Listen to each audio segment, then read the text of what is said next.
What's up, yo? They have a new coins arrive in our hands. They have a different kind of coins they arrived today, and I'll do the sort out. I'll do the sort out every single pieces, and I found that they has a lot of USPI coin. Ito yung mga tawagin dito sa Pilipinas ay ginamit nung World War II. Noong mga panahon ng Amerikano, Hapon, Amerikano, Filipino, yan. Ito yan. Ito yung mga historical coins natin na nag-arrive today. Sinosort out ko siya. Napakadami dumating. At saka mga clearly pa siya. Magaganda pa siya. Kalimitan 50 centavo. 50 centavo. And 20 cent. 20 cent nga yung mga nag-arrive. Ito yung mga hindi naman siya modern coins natin nung mga panahon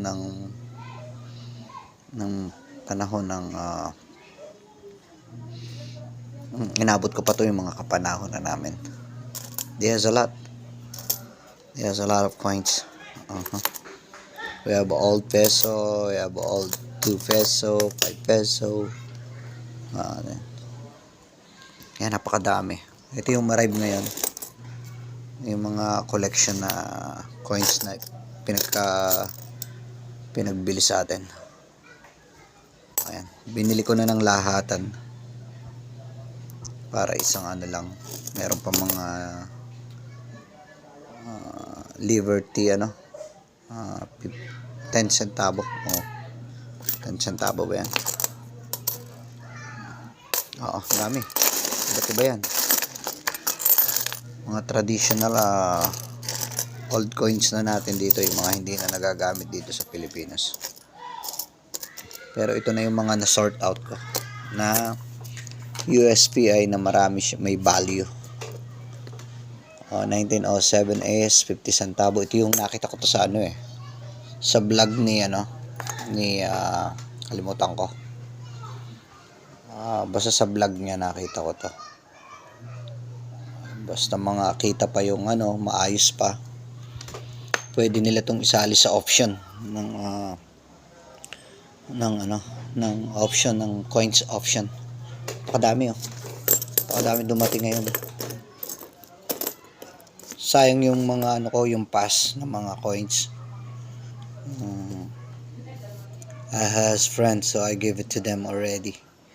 Some of coins they has it, but some of the coins on the table, there's a value. There's a big value. I think yung 1907 sa option is pinakamababa niya ay $2,000 to $1,000. Yung sa coins option na yun, yung 50 centavo. Yung 1907S mataas ang currency ng niya. Lalo na yung mga ganto pa. Yung makakinis pang ganto.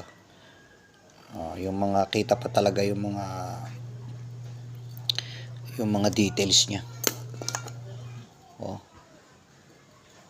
Ito anong 19 to. Ayan napakaganda pa. See.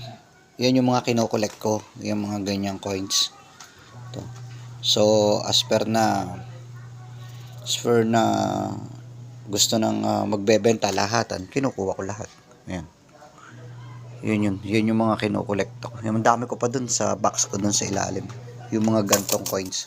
Pero yung ganto talagang hindi na masyadong madami.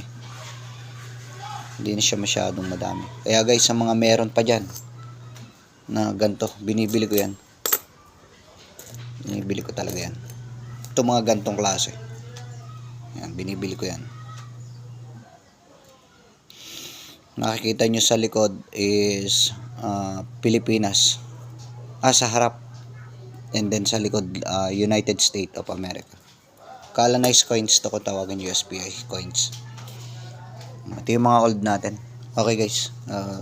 You have a good afternoon everyone and thank you.